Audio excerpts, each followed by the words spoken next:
This is an emergency action notification. The 3 Mile Island Nuclear Power Plant near Goldsboro, Middletown, Harrisburg, Lancaster and York has got into a meltdown.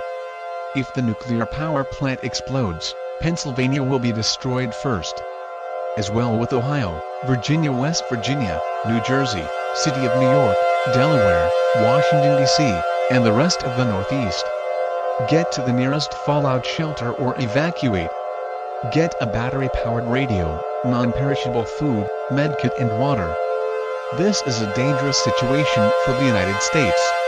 If you don't evacuate or get to closest fallout shelter, you will face certain death if the plant explodes. Joe Biden is being escorted to the safe shelter.